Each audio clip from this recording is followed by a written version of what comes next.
Salut, j'espère que vous allez bien, j'espère que tu vas bien, hein, parce que si ça va pas, ça va aller. Je prie vraiment que les choses aillent de mieux en mieux pour toi. Aujourd'hui, je viens avec un témoignage vraiment triste, ça me fait mal au cœur, mais il fallait le faire à la demande de l'abonné qui m'a contacté en privé. Je vais vous faire écouter son audio. C'est vrai que la première vidéo de cette rubrique, c'est mon histoire, était joyeuse, mais celle-ci, ça va peut-être nous réveiller de nos sommeils. De notre sommeil parce que il y a beaucoup qui ne savent pas ce qui se passe aujourd'hui dans les familles et parfois on a besoin d'en parler pour appeler les uns et les autres à se réveiller et à un petit peu être de plus en plus responsables. Désolée, je ne suis pas droite parce que je suis devant une table, donc désolée si l'image est un peu bizarre. J'ai même pas eu le temps d'installer quoi que ce soit. Bref, générique.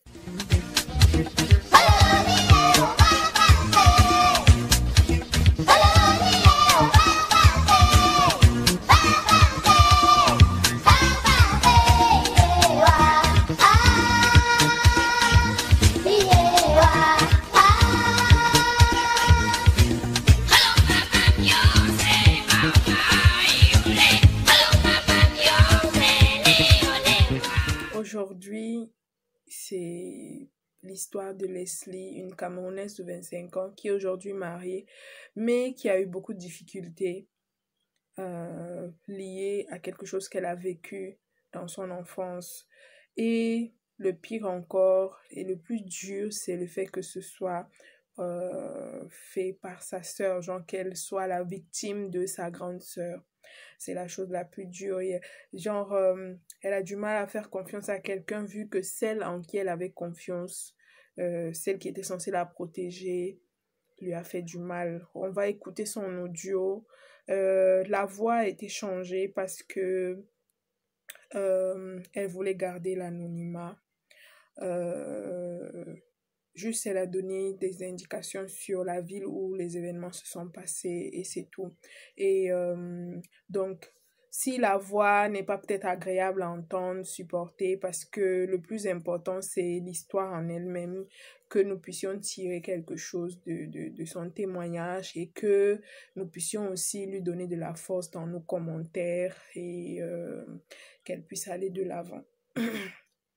Et surtout prier pour elle. Si vous savez prier pour Leslie pour que elle puisse amorcer la guérison intérieure. Je l'ai parlé lors d'une précédente vidéo. Vous pouvez le retrouver quelque part. Je vais le mettre juste là en haut. Et j'ai aussi parlé de mon viol, moi, quand j'avais 4 ans, mais je l'ai découvert quand j'avais 17 ans. Donc, vous pouvez aussi le retrouver juste là-haut pour resuivre cette histoire, comment est-ce que ça s'est passé. J'ai été violée 3 fois.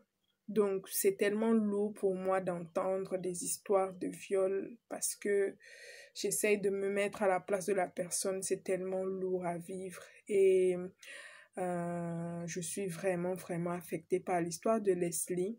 Vous pouvez le voir sûrement dans mon visage parce que d'habitude, je suis un peu plus vivante, si je peux le dire comme ça. Mais bon, ce ne sont pas des choses qu'on partage d'habitude, mais je salue déjà la bravoure, le courage de Leslie d'avoir ouvert la bouche pour en parler.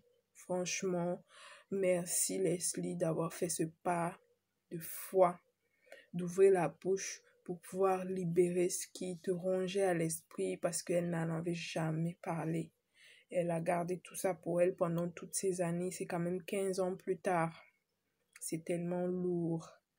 Et je prie vraiment que Dieu puisse vraiment te guérir parce que Je sais qu'il est capable de le faire. Ça prendra du temps, certes, mais je te demanderai à toi aussi d'être patiente et de continuer toujours, toujours, toujours à prier.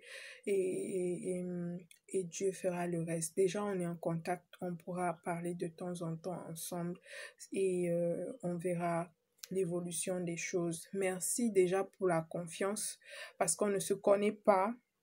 Et c'est au travers de mon histoire qu'on s'est rencontrés et on a pu parler. Je mettrai le numéro par lequel vous pouvez me contacter pour vos témoignages, vos histoires que vous voulez partager sur ma chaîne.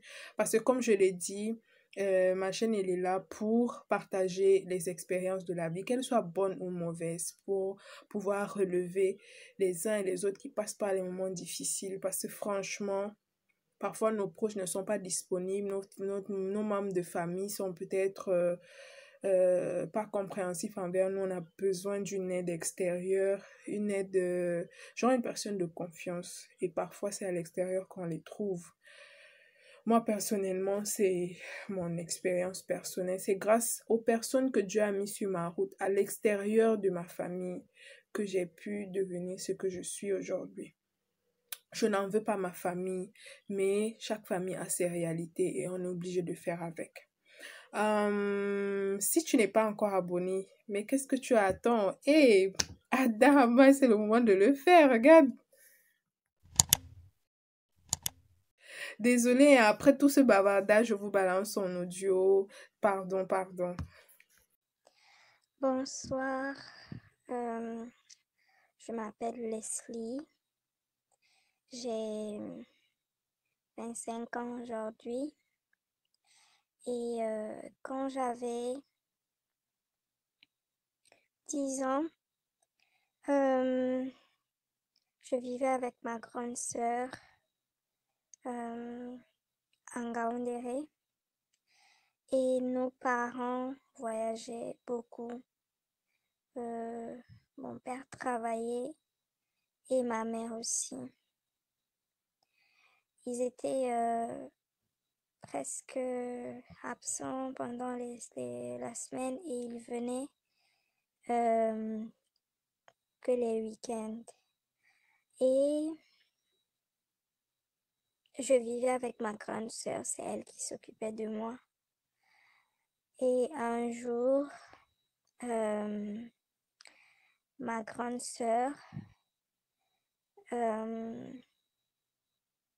m'a dit qu'elle voudrait mieux prendre soin de moi. On dormait sur le même lit. Je ne savais pas ce qu'elle voulait dire par prendre soin de moi. Mais comme j'avais confiance en elle, je me suis laissée aller. Et ce jour-là, elle a commencé à me toucher bizarrement. Je ne comprenais pas. Mais à un moment donné, elle est allée prendre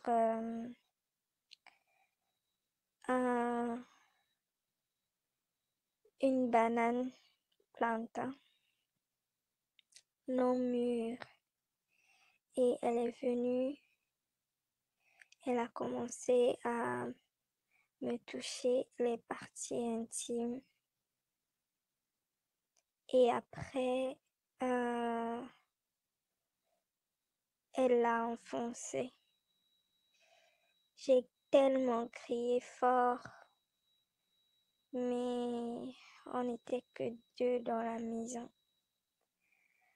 Il n'y avait personne d'autre et le sang était rempli partout. J'avais tellement peur. Je pensais que j'allais mourir parce que je voyais le sang partout.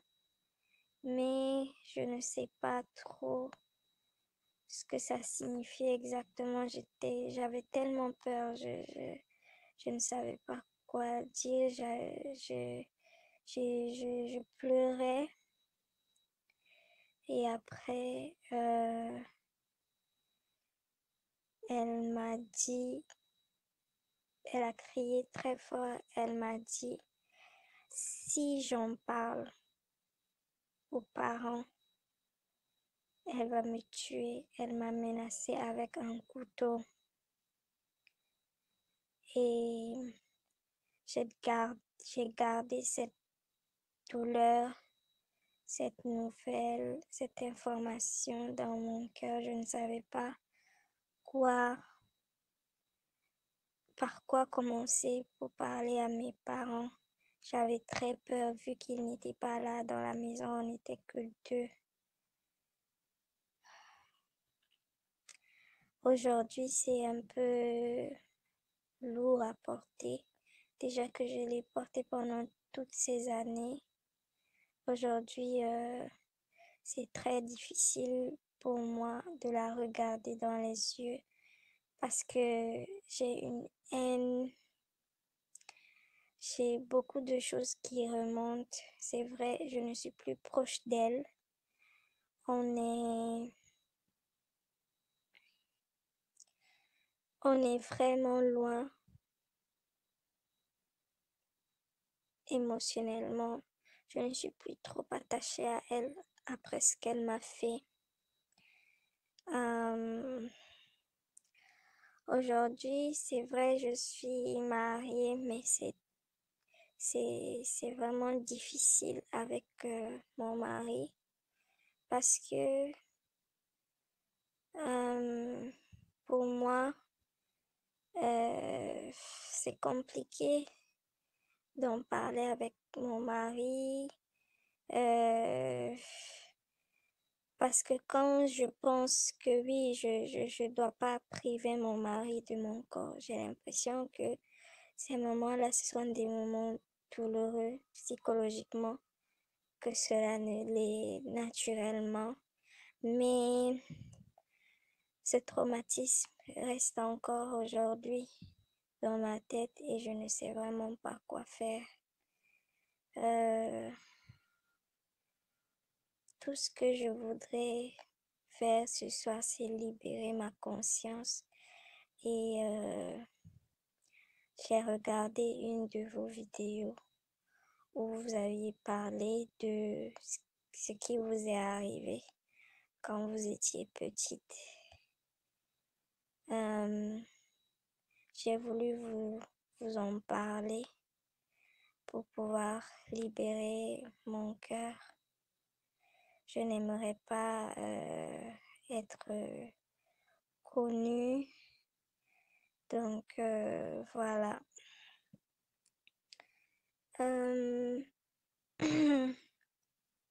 Comme vous m'avez demandé de faire cette note vocale pour parler librement et libérer mon cœur, je le fais. Mais c'est aussi pour aider d'autres personnes comme moi à sortir du silence. Parce que rien que le fait d'en avoir parlé, je sens que mon cœur s'est allégé. Et je prie que Dieu m'aide à pouvoir pardonner ma sœur et que je puisse aussi me reconstruire intérieurement, surtout avec mon mari, que les choses aillent mieux. Merci de m'avoir écouté. Après cette histoire, franchement, j'ai envie de dire que le malheur ne vient pas de loin. Le malheur ne vient pas de loin. Tout ce que j'ai dit aux parents dans l'une de mes vidéos concernant les moments de qualité, je te mets la vidéo encore ici. Prenez juste 3 minutes, s'il vous plaît, avec vos enfants, une fois par jour, quand vous les voyez. S'il vous plaît, s'il vous plaît. Ça va peut-être grignoter un peu de votre temps, mais c'est radical. Demandez-leur comment s'est passée leur journée. Demandez-leur de vous dire tout ce qu'ils ont à cœur, ce qui s'est passé. Mettez-les en confiance. installer ce sentiment, ce climat de confiance et vous pouvez réparer certains dégâts ou alors prévenir certains malheurs, s'il vous plaît, je vous en supplie. Il y a certains enfants qui sont abandonnés à eux-mêmes parce que leurs parents ne sont pas disponibles et même quand l'enfant veut parler, on est tellement occupé, ah, ne me dérange pas ou alors, attends. Franchement, 3 minutes, s'il vous plaît, c'est vraiment capital. Parce qu'il y a des personnes qui vivent avec des choses dans le cœur et on ne sait même pas par où commencer pour les aider parce que ce sont des choses qui sont enfouies. Parce que plus ça prend du temps à rester là, plus c'est difficile à évacuer par la suite. Le plus tôt, plus on entame le processus de guérison, plus tôt on guérit. Donc c'est un peu ça. Merci d'avoir regardé cette vidéo, partagez, likez, commentez et on se retrouve la prochaine fois